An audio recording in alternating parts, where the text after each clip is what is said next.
You are listening to Arcane Carolinas, an exploration of the Carolinas' folklore, legends, myths, and modern weird. Each episode, we examine the historical context of our topic and aim to preserve some of the stories that help make this part of the world such a fascinating place.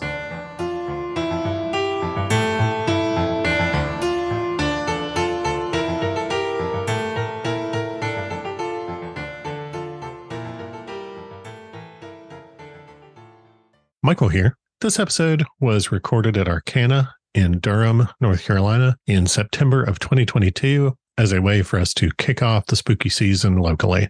Just want to take a moment at the start of this episode to thank the folks from Arcana for having us and to say how much we're looking forward to coming back to Arcana on September 28th of 2023 to do the same thing again. Enjoy, and thanks for listening.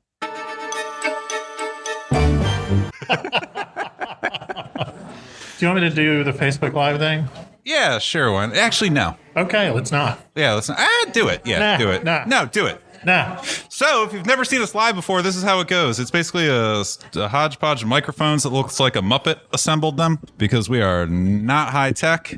And we appreciate that we were given this PA because otherwise we'd just be using our own hodgepodge stuff. No, turn it on. No, it's cool. Okay. It would take forever to set up. All right. Are we recording?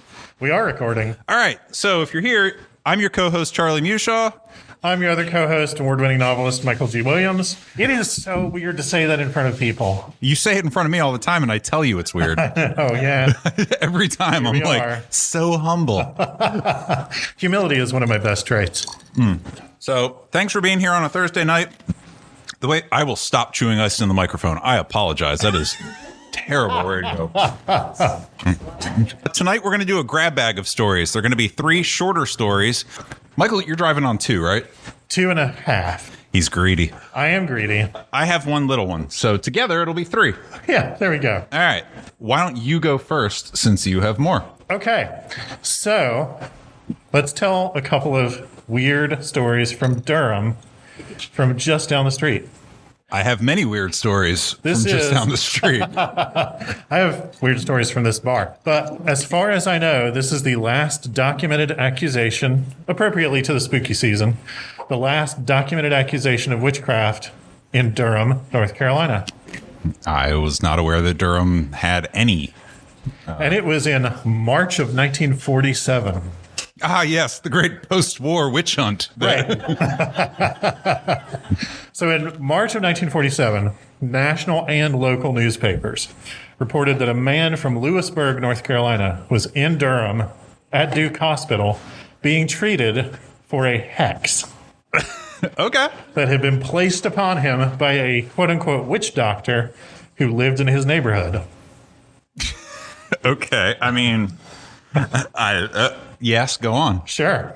So according to 24-year-old Stephen Richardson and his family, Richardson was offered a drink from the well of a guy named Adam Alston.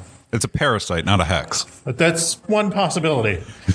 But according to Richardson, as soon as he drank from the offered dipper, he started to feel off. Sure. And by 3 months later, he was completely disabled and an invalid and living in his parents' farm. And he went to the hospital because they weren't able to get any help from any doctors in Lewisburg. Yeah, you got a bad case of the hex. Sorry. Deal with that. Apparently, Austin was renowned for this in his community, but especially his favorite method of hexing people was to leave bones in their mailbox. Okay. But by the time Stephen Richardson was at Duke Hospital being treated, he was telling people, there's nobody who can fix me because the only person who can lift the hex is the witch doctor who placed it on me, and he's dead now.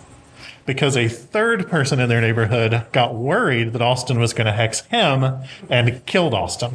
This sounds like South Carolina, like root magic stuff. It does in a lot of ways. Yeah, it really does. Except that it's probably just dirty water in this case. Except that it's probably just dirty water. So, so by the time Austin Richardson's disease is serious enough that he's at Duke Hospital, he thinks that there is absolutely no hope. But he has no appetite, he has no energy, and like I said, he had essentially become an invalid. The case wound up attracting national attention, and I found it reported in newspapers as far away as Idaho. at the time. I mean, it's big news, Hexes. Hexes are big news. And it's, even in 1947, it was like really weird that this was the accusation. No, it's very weird. Post-war, I think they would have a lot more to talk about in the newspaper than Carolina Hexes. Yeah. But in particular, Richardson's case drew attention from two hypnotists. Okay. One was local, and one was a guy in New York with a radio show. So Old-time radio voice. the local was this guy named G.C. Norman. He was a local stage magician. He did like events and kids' parties as a hypnotist. Like balloon animals and stuff. Pretty much. Okay. And he performed under the name Collins the Miracle Man, which I really love. Okay. I'm pretty sure that guy is down the street and will sell you miracles. Yes. So Norman contacted the Richardson family and said, I will use hypnosis to break this hex. Simultaneously, the family was contacted by a New York stage magician and touring hypnotist named Marsh Babbitt, Okay. who also offered to break the hex. And they both offered to do it for free. Well, sure. If you break a hex, you're going to be huge. Yeah.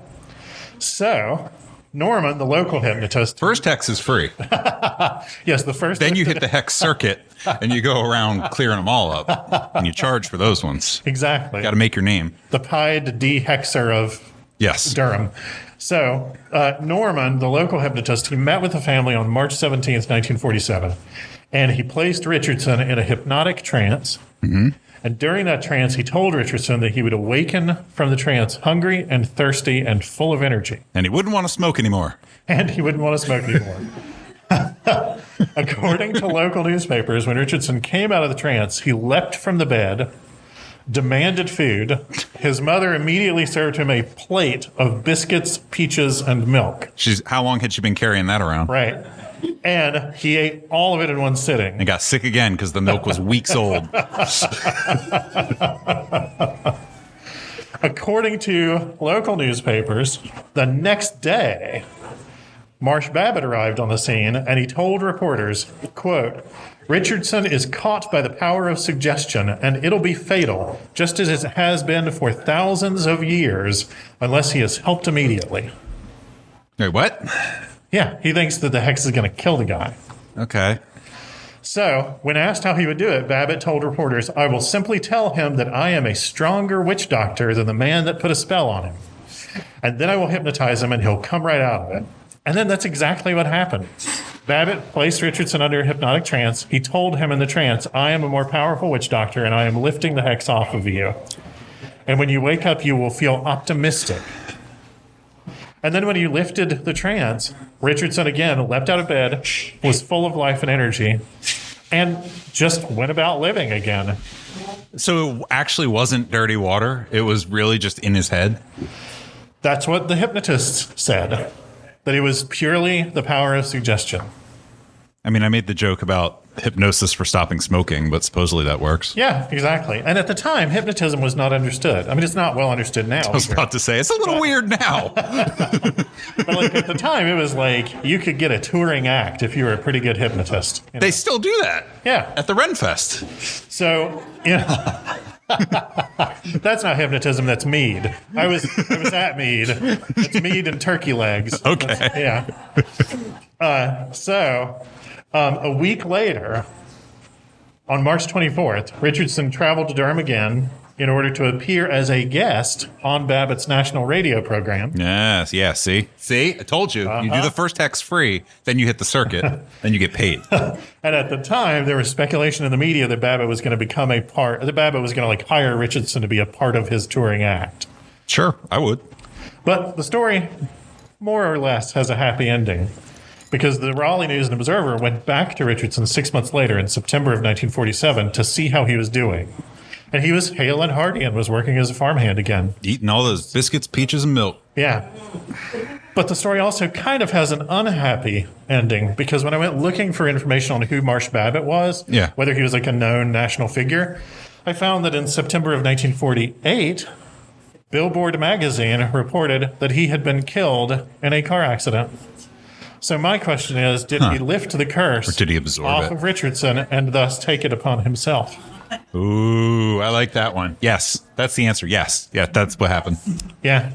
Do you want to hear the half story because it's related? Yeah, also because mine isn't that good. So you go. Okay. 1947 was a weird year for Durham in terms of national media, unusual practices and beliefs, and specifically poisonings. Because 1947 was the year that Durham became nationally famous for having a snake handling church in the middle of downtown. Oh God. All right, go on. In the 1940s and 50s, there was an independent church in downtown Durham. Wait, hold on. Stop. Time out. Durham was built up by then. Yeah, Durham was a city and everything. Okay. Yeah. I'm done interrupting. For now. That's okay. So, For a minute. there was an independent church on Main Street. It was actually technically on Peabody Street, which these days is the parking lot for the Human Services Building. But Spooky parking. it is a little weird because it's the one parking lot. Rates increase after 6. It's the one parking lot in Durham you don't have to pay to park in, so it is obviously haunted. Cursed. But in the summer of 1947, that church called Zion Tabernacle, they hired a new minister named Colonel Hartman Bunn. His given first name was Colonel. I was about to ask, is this one of those honorary thing? Nope. His parents had big ambitions for him, Does not sound like he reached the heights of those ambitions. So Colonel Hartman Bunn, he was described at the time as soft-spoken and mild-mannered, but in photographs, he is this seriously physically imposing dude. He looks like Lurch. Okay. He looks like Lurch from the Addams Family. But he was also a big believer in snake handling, and he immediately became wildly popular for it. And Zion Tabernacle's sanctuary overflowed on a regular basis. We only lose 2 parishioners a week. There are photographs from their services in 1947 where it is literally standing room only. There are people sitting on the pews. There are people standing between the people sitting on the pews. And there are people crowding the entrance into the sanctuary. I'm just picturing a bucket. But instead of passing it around and it being communion or whatever, it's just different snakes, but different ones. And the kids fight over which ones they get. I got a water moccasin. I got a copperhead. You joke, but these photographs from their services in 1947 show a bunch of kids crowding in to get to be a part of it. I bet they would. Yeah. So at the time, Zion Tabernacle was next door to an ice factory. Okay. And the family that owned the ice factory found them very strange and would take the kids and go hang out in the offices on the second floor of the ice factory to look out the windows and watch the craziness. Well, you're safe up there because they're cold-blooded and they got to go through the ice to get up to you. You're in an ice factory. Yeah, so you're the good. snake's going to take forever to catch you. Move very slowly. But on Open Durham, which is a really cool website, a member of that family who was a child back then commented on a post with photos of the building. Only lost my left arm. And she said that the church lost people to fainting because they would get in a religious frenzy. And they would faint so often that they had somebody who was permanently stationed out front in a chair to watch the people who got carried outside after they fainted and laid on the pavement on the sidewalk until they woke back up, at which point they would jump back up and run back inside. It was actually just a bunch of snakes in a trench coat and a hat. It might have been. So this was the News and Observer showed up and did a bunch of photos. The Durham Herald showed up and did a bunch of photos. And then Life magazine showed up and did a bunch of photos. And at that point, the Durham City Council got worried that this was going to be the reputation of Durham. Yeah, I think of this as more of a really rural thing, not in the middle of a downtown. Yeah. But the Durham City Council at the time immediately passed an ordinance specifically banning snake handling. Good. And the Durham Police Department issued a warning to the church. And then they went about having their services again. And so the Durham Police Department raided a church service at this church, arrested the ministers, cited them. They got hauled off to jail. Yeah, separation of church and snake. Oh, God. Oh, my God. Hey! All right. That was bad. I'm sorry. I'm not dignifying it with words. Let's just say that. No, that was actually pretty good. So the Durham Police Department arrested the guy. He got taken to court. Bunn did. Colonel Bunn, as they called him. And he got fined $50, which is big money at the time. and had to pay court costs. Buy a lot of snakes with $50. You can buy a lot of snakes. So he can especially buy a lot of mice, I would imagine. But so Bunn appealed this up to the state Supreme Court level. And in the meantime, wait, stop. So there's case law on snakes? There's case law on snake handling in North Carolina as a direct result of Durham. All right, Bull City. Woo! They should have called us the Snake City. I don't know. But so at the time that all this was happening, I found in the archives this article from the Daily Tar Heel at UNC Chapel Hill. It is headlined Snake Snugglers.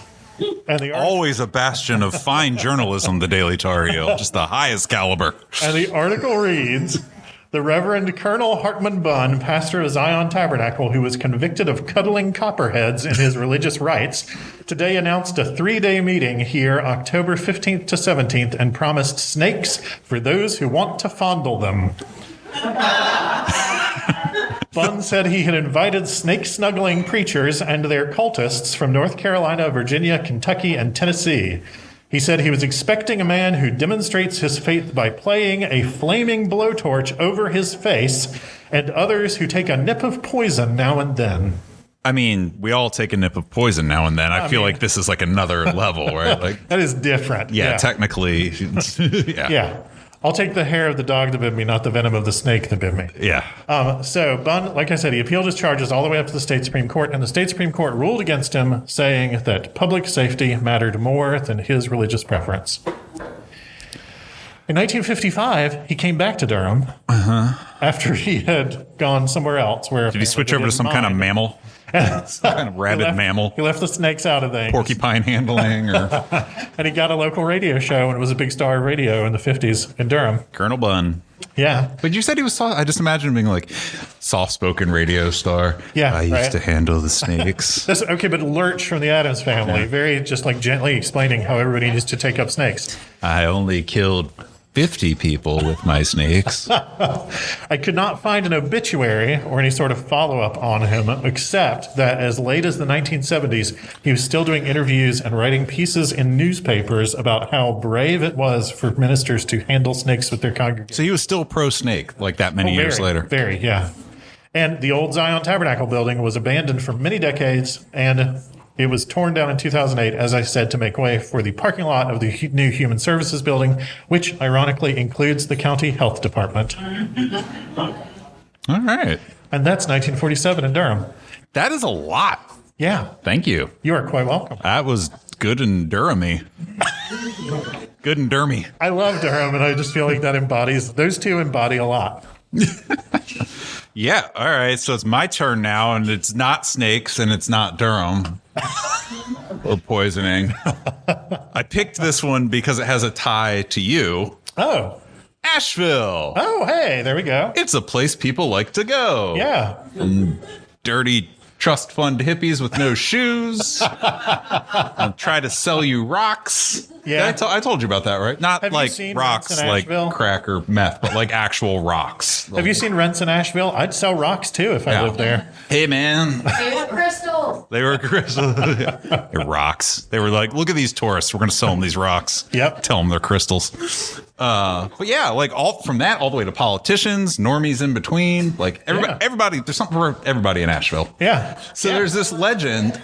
There's this legend out of Asheville. There's a lot of legends out of Asheville, like spooky stuff. Like the ghost walk tours and all that. Like you can't throw a rock in downtown Asheville and not hit a kid trying to sell you more rocks, or or somebody trying to take you on a ghost tour these days. Like there's a lot, especially in the fall.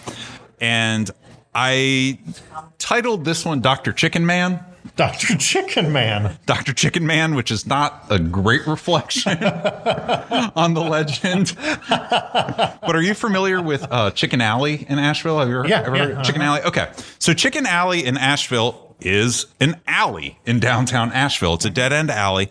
And at the turn of the century, like 1900, it was the site of a large chicken processing facility. It was a small in that it was owned by like two people, like family members, owned this chicken processing facility. And these days in the alley, there is a giant mural of a chicken. to commemorate that. Oh, But that is not what the alley is like most known for. okay. So there's supposedly a ghost that appears from time to time in the alley. Yeah. And like a shadowy figure, like full body apparition, like the whole 9 yards, like Scooby-Doo stuff. Yeah. Like legit scary. So the legend, first I'll relate the legend, then I'll relate the history, and we'll circle back to the chickens. And then, I'll just ask if you ever heard about this. I don't think you have, based on your response. It's a mystery to me. Did anybody else know about the ghost of Chicken Alley? It's not an actual chicken ghost. Okay. I'm just amused by the family business being the chicken plant. Like you two, son, one day could grow up to own all of this. Yeah, I mean, people just live there now. It's not. There's not industry in Asheville now. So the legend, and I need my notes on paper, which I'm going to struggle to read. So Dr. Jamie Smith was a practicing physician in Asheville in the late 1800s into the early 1900s. He was a fashionable man known for wearing a wide-brimmed black hat and a long duster-style coat. Very evocative. Very evocative. I like it. Real stylish man. He always carried his medicine bag with him to treat people on the fly. He was that kind of doctor. He was a real Dr. Feelgood kind of situation. 19th century medicine was catch as catch can. Yeah. It's just like, oh, what's that meme? It's like, you got ghosts in your belly. Why don't you do some cocaine about it? And he also had a cane with a silver pommel on it. Oh. And he was a very fancy man. Yeah. And he also liked to party, which I think might have been a prerequisite for being a doctor at the time. I think by exposure, you were gonna party if you were a doctor. Right. And Asheville at this time was a bit of a boom town. There were a lot of men working the logging camps outside of the town that would then travel into the city on the weekends to, spend their money. Yeah. There was also a lot of industry popping up, like chicken processing, textile mills, canneries. If you can think of it, Asheville, it was literally a boom town. Yeah. Because the rail line had just been completed out there, like in the late 1800s, and it just exploded. So Dr. Smith, by all accounts, loved every minute of this culture. If you've ever seen the show, what is that show? Cowboys and Deadwood. Yeah, Deadwood. It was basically like that, where it was just like anything goes. He was Deadwood of the Appalachians. And he was like, this is great. And so he was like in the bars, in the mix, in the streets, like just out there living his best life. Drumming up business. The story goes that he went downtown, he had all his stuff with him, and he popped into, it was called, there's two spellings of it online, either Broadway Tavern or Broadway's Possessive Tavern. My guess would be Broadway, but... Or that would be mine too, but it appears both. So he was like, I'm going to go out for the night. I'm going to go have a drink at the tavern, and then I'm going to go meet a lady. And he got stabbed when he walked into the tavern. Oh, gosh. So, yeah, he apparently walked into like a huge brawl at just like the wrong time, just right in the chest, dropped and died on the spot. I shouldn't be laughing. But it's like out of Bugs Bunny. It is. So all the accounts that I could find all say this happened in 1902. Okay. It was very specific. Jamie Smith, 1902, Broadway Tavern, stabbed in the chest while he was just looking to party. Yeah. Immediately dies. Dude that stabs him runs off into the night, never to be found. The bar burns down a year later. Ooh. At that point, his apparition begins to appear in the alley. Oh. Accompanied by the clicking sound of his cane. Oh, I love it. Okay. Yeah, so apparently this happens like really late at night. And the story goes that this has happened for, well over 100 years at this point. Yeah. People continue to see this. I like it. It's a great ghost story. It's an easily accessible place that you could go and have a nice story for. So let's talk about what's real. Okay. Which if you've listened to the show and you've listened to the ones that I do, you might have an idea of where this is going. But I assure you there's a little bit of a twist here. Okay.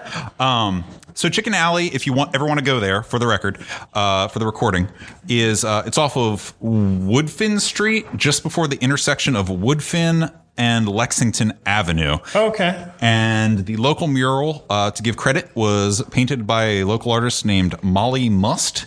It's got, like I said, a giant chicken and then like 2 tiny portraits of like the husband and wife that like owned the factory. Oh, that's cool. So she like really wanted to preserve like, this is what happened here. Yeah. No mention of the ghost. Well, But it's a pretty cool mural. Earliest records that I could find online of this story, and this story is everywhere. This story is in print, in books. This story has appeared in newspapers, both student newspapers as well as like larger syndicated ones. It's on every blog you can find, and if you go on a ghost tour in Asheville, they will take you to Chicken Alley and tell you about Dr. Jamie Smith. Here's the rub. Kind of like the Dillsboro vampires. The earliest I could find is 2007. ooh. So this story's everywhere, but I can't find anything either in print, online, anywhere before 2007 that references Jamie Smith Chicken Alley. Okay. But I don't give up that easy. Yeah. And I was like, well, what are the odds that this dude's name wasn't actually Jamie? And that was a nickname. Sure. Like, what if it was James? Or, what if it was a middle name or something like that? Yeah. So I started looking. I was like, well, let me look up the bar. Couldn't find any record of the Broadway Tavern. I was like, that's crap. So kept digging. And I found what I found to be the oldest large and public cemetery in Asheville, which is Riverside Cemetery. Yeah. It was founded on August 4th, 1885 by the Asheville Cemetery Company, which is quite on the nose. We're in the business of cemeteries. They're too busy partying. There's our cemetery. Right. Business is booming from lumber accidents. That's dark. You are laughing at really bad stuff tonight. My grandfather was nearly killed in a lumber accident, so I get to laugh. So it was a burial ground and a public park. It was, this used to be a thing where you would make the cemetery also a public park, and it was like a shared public space. And I think that's kind of cool. Yeah, It's a little more utilitarian. Yeah. People are still buried there, and it's actually very reasonable. Like their rates are all posted because it's owned now by the city of Asheville. Yeah. In 1952, the city bought it from the private company. It's a public cemetery with very reasonable prices. I feel like I'm doing a commercial for the cemetery, which is very odd. I do not get kickbacks on bodies going in the ground, I swear. A very retro podcasting joke would be, and if you go to audible.com/reasonable cemeteries. Yeah, use code arcanecarolinas to get a discount on your... Wow. Don't do that. Don't tell them we sent you. So the city actually expanded it. They opened new sections. They paved over 3.5 miles of roads inside the cemetery. It was named as a treasure tree preserve in 1997. Yeah. I don't know what that means, but it means you can't cut down the trees, I guess. Yeah. And yeah, they are super nice. Also, the people that manage this place. So I called them. It's like, hello, talk to me about your bodies. Which, could be construed as like an invasion. Yeah, that double entendre. Anyway, it was all above board. I didn't say talk to me about your body. Right. I said talk to me about your bodies. No. So we were able to rule out a whole bunch of people that were buried in 1902, with the exception of an Edgar J. Smith. Oh. So we were able to rule out all the J. Smiths and everything except this one name with the middle initial J. Unfortunately, then I went back into newspaper archives and I couldn't find anything for Edgar J. Smith. Let me tell you how many James Smiths are in newspaper archives. It's a lot. So this helped me narrow it. Unfortunately, I couldn't find him in there. The fact of the matter is that Asheville was the 3rd largest city in the state in 1902. And Jamie Smith might have been real. Do the stories persist? Yes. Do I like the story? Yes. And I was kind of shocked that it might be this dude. I choose to believe. The fact that there is like the slimmest potential evidence. I choose to believe. I did find in 1902 a lawsuit for a James Smith. There was a will. Yeah. Okay. And it was the family of a James Smith in Asheville was suing someone else over a will that included a tavern property that was to be inherited. Ooh. Oh. But I couldn't find out how he died. It didn't say that he was a doctor. The obituaries are very thin. Yeah. I feel like that cemetery might have more people than they know about. In a town like Asheville at that time, your obituary section is going to see a lot of business. Yeah. Not a lot of room to expound. Yeah. So that was the closest I could find. An Edgar J. Smith and a James Smith will dispute from 1902 that involved someone inheriting a tavern. So that was sort of like the common thread, right? Yeah. Uh-huh. So anyway, Dr. Chicken Man. Dr. Chicken Man. That's what awesome. I call him. I like it. Yeah. I'm going to go to Chicken Alley next time I'm in Asheville. Yeah, so am I. I've never been there. Never heard of any of this. Oh, and Except apparently I knew about Chicken Alley as a thing that existed. It's apparently got those little fairy doors. Oh, neat. Yeah, they got some of those in there. Yeah, cool. Would you like to hear one final story? I don't have a choice. You don't. But it's also a ghost story. No, I would like to hear it. Yeah. Oh, well, that's good because I'm don't gonna. have a choice. Yeah. So this is set in the Butner Falls of Neuse game lands, Ooh, okay. which are an enormous section of public land around Falls Lake, and it spans Granville County, Wake County, and Durham County. But this part happens, it is described as somewhere in eastern Durham County. And as far as I could tell, that probably means that it is somewhere, the site that I'm about to describe, somewhere off of Highway 98 between Durham and Wake Forest, like somewhere north of the highway. That is a pretty seriously rural area. Yeah. You know, and back in the day, before the game lands, there were a bunch of like rural properties out there. There were farmsteads and homesteads and things like that. And all of those properties were absorbed and the people removed from them when the game lands were created. Ooh, there's probably weird, cool stuff to find. There is. So whenever a Get large a metal area like detector that, and go. Beep, oh yeah, no, you could have a field day. Yeah. Like the place it has trails and everything, Yeah. but also like it's a game land, so maybe it's not the safest place to go poking around. Yeah. You know. Just get one of those old-timey. It's not that old. One of those old Radio Shack fireman helmets with the siren on top. Just go walking through there. Get on everybody's nerves. I want one so badly now. So whenever a large area like that gets bought up and set aside, there are a ton of old farms and homesteads and things like that. And a lot of them in this place were populated mostly by like extended families. Mm-hmm. According to local authors Richard and William Jackson, who are Durham natives, some of those properties were haunted at the time and the ghosts stuck around. Or displaced people, when they died, returned to their old home to haunt it. Ah. I just like the idea of like, and they stuck around. Of course they did. Yeah. Where were they going to go? They had the place to themselves now. Right. This is great. So, in their book, Ghosts of the Triangle, Historic Haunts of Raleigh, Durham, and Chapel Hill. Got that haunted bonefish grill and Carrie in there. Yeah, exactly. They've got that haunted Walgreens. The Wendy's chili is cursed. They got that haunted parking lot for the health department.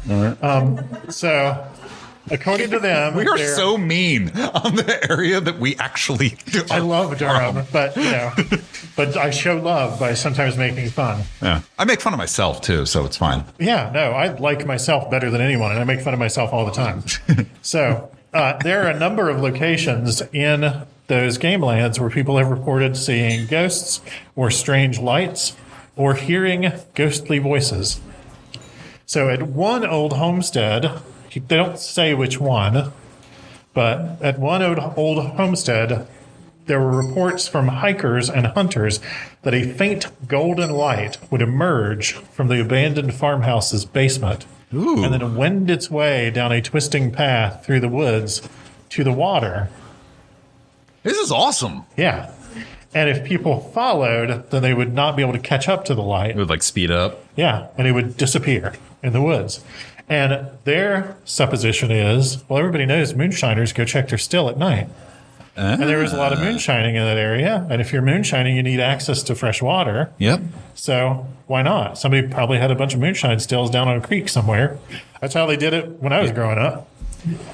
And so maybe those ghosts are people who were going to check their still to see if it's still there. I like it. But much more distressingly, There have been many reports from people hiking and hunting in that area who say that they heard the voice of a little girl call their name. Ew. No.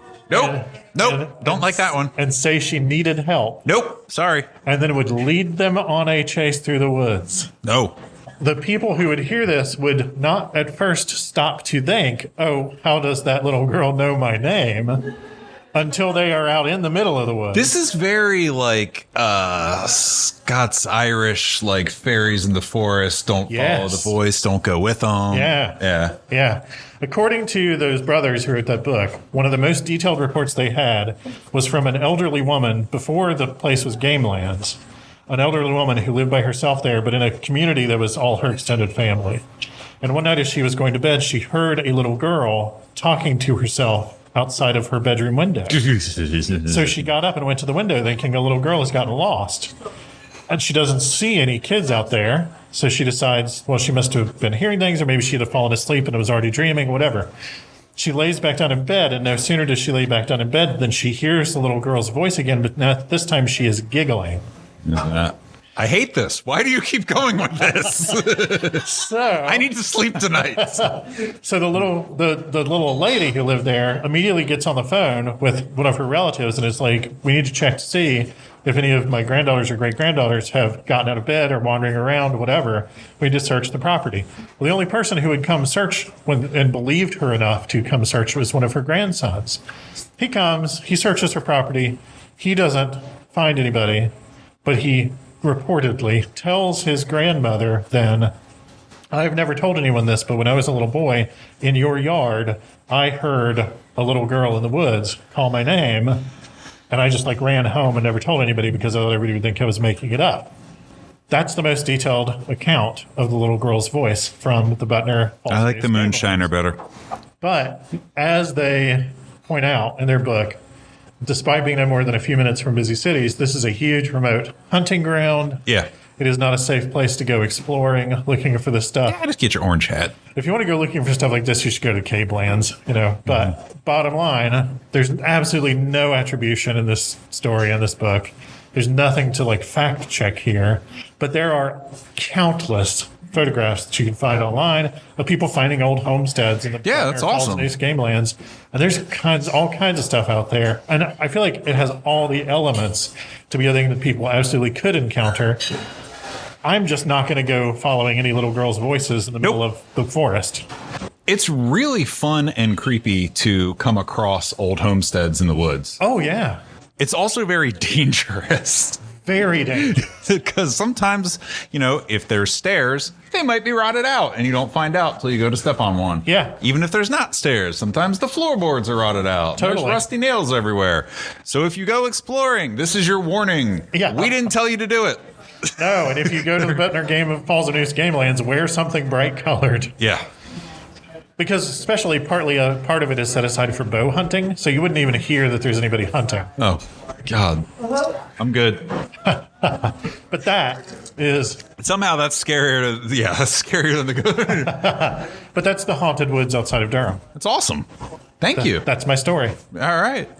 So that's all we had planned for tonight.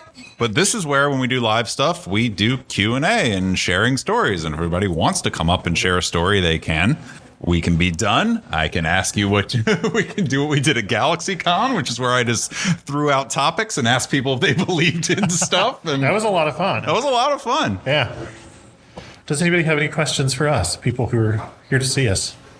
Do you have any more details of the Butner, Wake, Durham, Granville County area? More than just Gamelands? Because I feel like I know where this is. So... from some of the things in the book, it seems to me, do you happen to know where there's a paintball place out on... Okay. The strong impression... Yeah, my strong impression was that it was around there. Okay. So I don't know. Huh? Yeah, I mean, if nothing else, you can go out there and play paintball.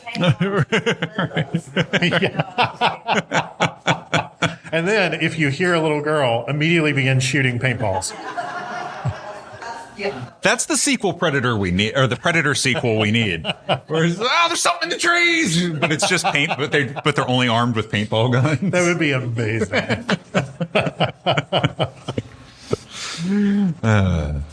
I'm dumb. Well, there's similar stories over in the Sparta near the quarry that is 85 Hillsborough. On one side, you have Pleasant Green, and on the other side, you have Sparta. There's the quarry where, like, all of the Duke stone and stuff. Oh, I've got a really weird Duke Forest story.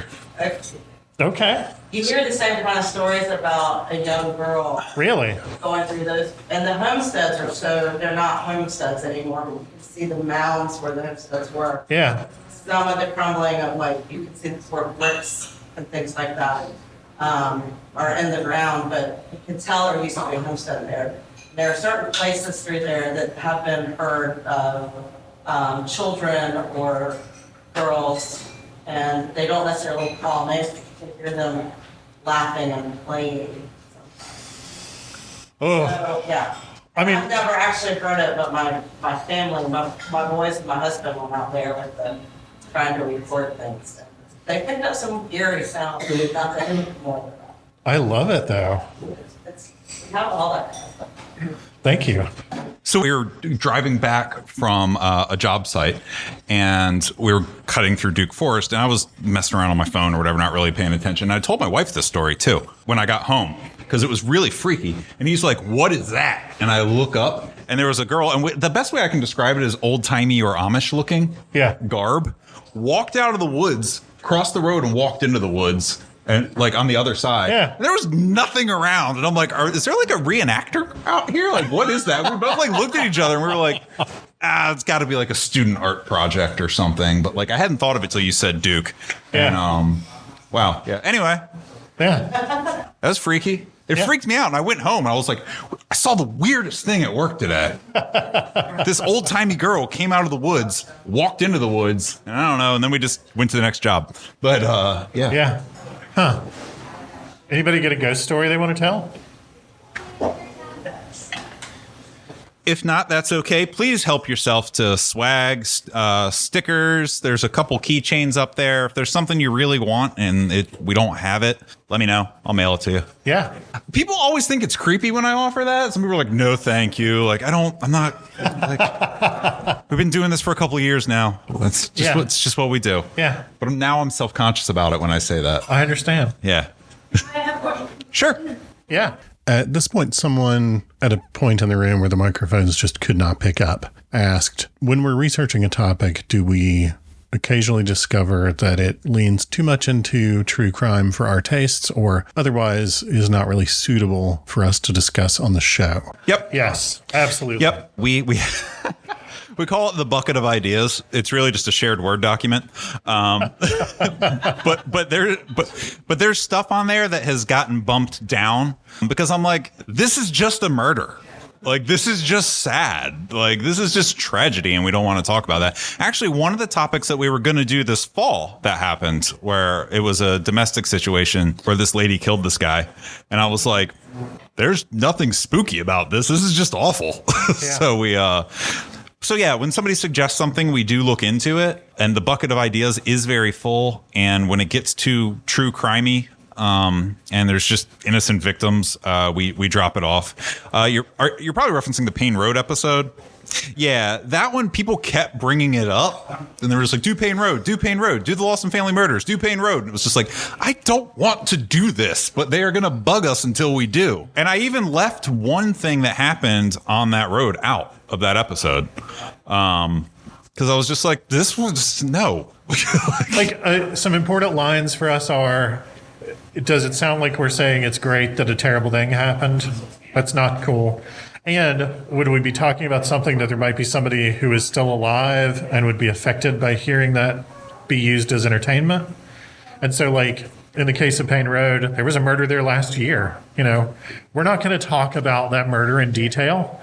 The 1 in 15 million, literally, chance that the person who was the parent or friend or whatever of that person who got killed would hear that episode and hear us be like about it. No, I don't need that to happen. I don't need to do that to anybody. I chuckle when I'm nervous, and I don't want people to think that I'm laughing at something bad that happened and be like, no, dude, that's just me. I just did it. Hey. But once they've been dead for a long time, it's fair. Yeah, fair game.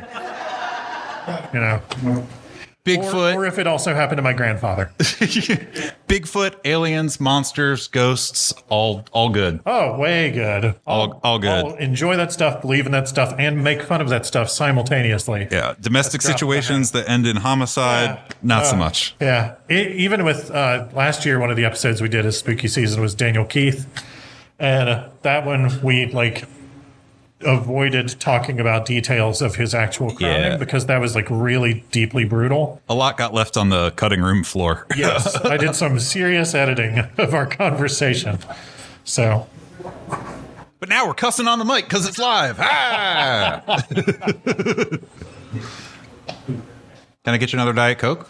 I'm good. Okay. For now. All right. Well, I'm not going to sit here and just stare at people. Really appreciate folks, though. Story. I'm from Ohio, though, but it happened to my sister recently. Go for it. We were selling the homestead that had been in my mom's family for forever. Yeah.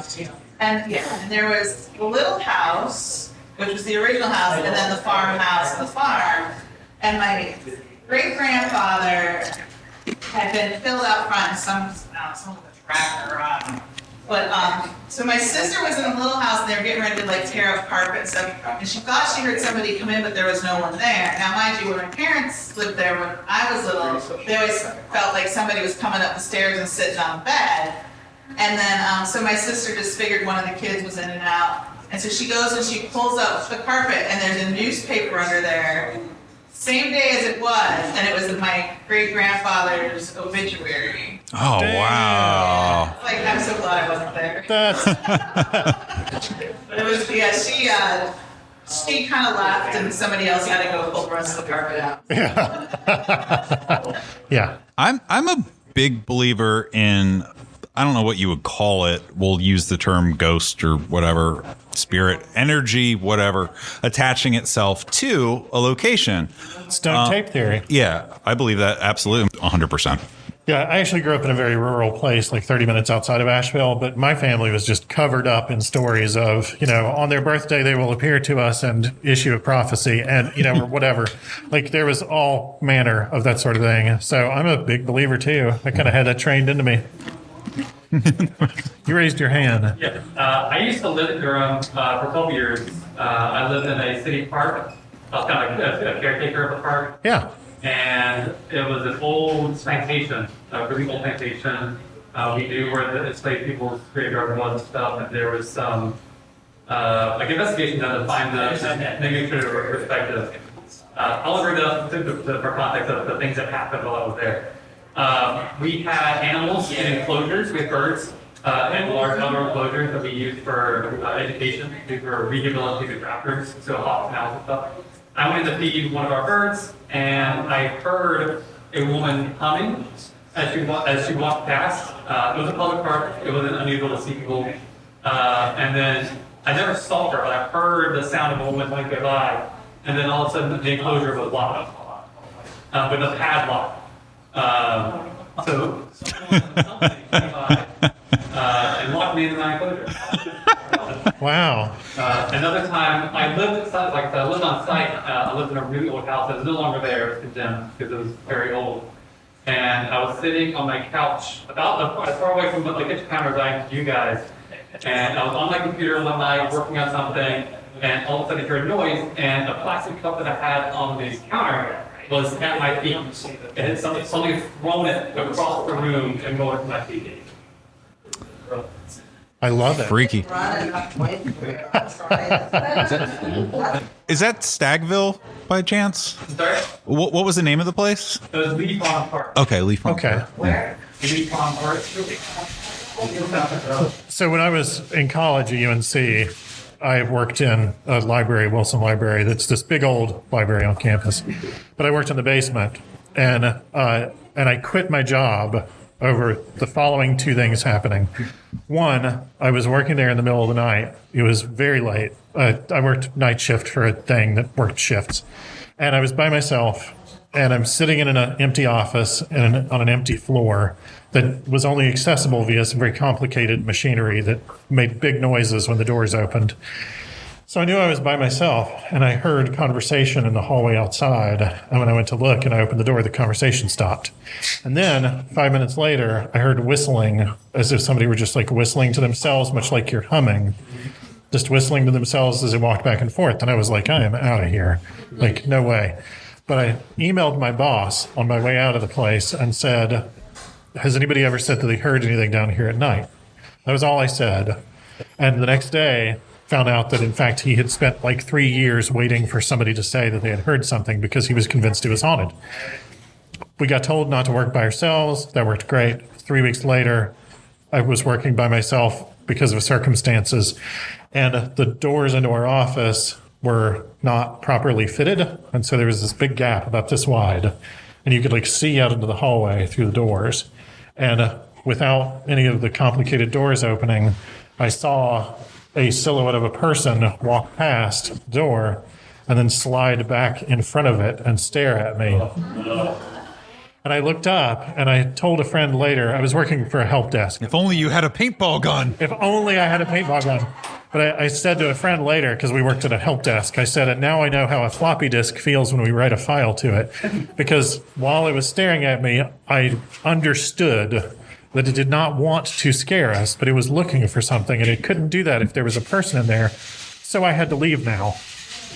And every other story that I heard from anybody who worked there was effectively a version of being chased out of the place. And so the next day I went in and said, I am immediately going to start looking for another job. But I'm a student, so I'm going to keep working this one until I've got another one. And the next job I got on campus, the boss for that job, the first thing he said when I told him where I worked, he had previously had an office in the same place. He said, are you quitting because of the ghost? Yeah, that's pretty. Human remains in Wilson, right? It wouldn't surprise me. I don't know. There's an archaeological repository. Oh, I don't know. Yeah, I think so. Right? And like, yeah. Also, that's sort of the area where the original medical school did their cadaver We work. did a whole episode on UNC's campus on Patreon. Oh, yeah, we did. Like 2 years ago, 2.5 years ago. so long ago, I We don't should remember. probably like revisit that and make a regular episode of it. We should. Yeah. Yeah. There's a lot of fun ghost stories from colleges. Yeah. I think we could do a whole like March Madness miniseries on Ooh. college that. ghost stories. 'Cause, you know, All right, let's make it so. Yeah, we had Put it in the bucket of ideas. we had a location we were gonna do for Spooky Spectacular, and then I was like, I don't know, I've got like 14 one-sentence long ghost stories from college campuses in this town, and there's nothing more to it. So we've got it. Yeah. All right. Sweet. Done. Thanks happening. for coming. Oh, This is how the magic happens. Less fun question, sure. but when you were designing your logo, why did you pick an air symbol and a ram skull? So You are not the first person to ask that. I said, let's use the elemental sign with air, partly for the pun of like airing our show, and partly for the idea of associating it with lightning and electronics and the idea of like transmitting information. And in my tradition, air is an element associated with intellect, and we try to do add a little dot to the topics. So there you go. And then that is King Carolina is our mascot. Well, thanks. Thanks for coming. Yeah, Paul. I'm gonna And go, please get stuff. get stuff. We don't have to carry it back to our car. Thank you to Arcana for having us. Yes, thank you very, very much. Arcana rules.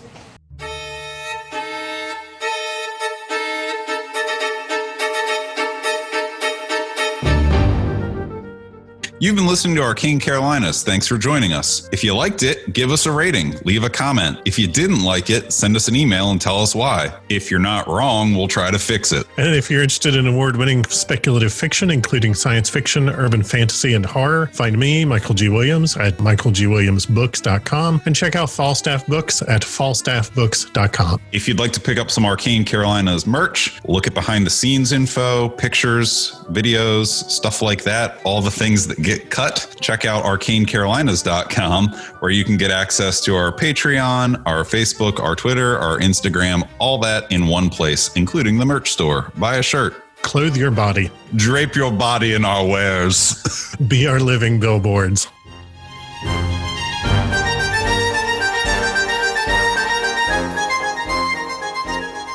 Like, just out there living his best life. Drumming up business. Drumming up business. No, I mean, several of the... See, this is great. This will probably get edited for recording because we do have people that listen with their kids and we try not to cuss and talk about stuff too much. Sure. But we're adults and, and this is live.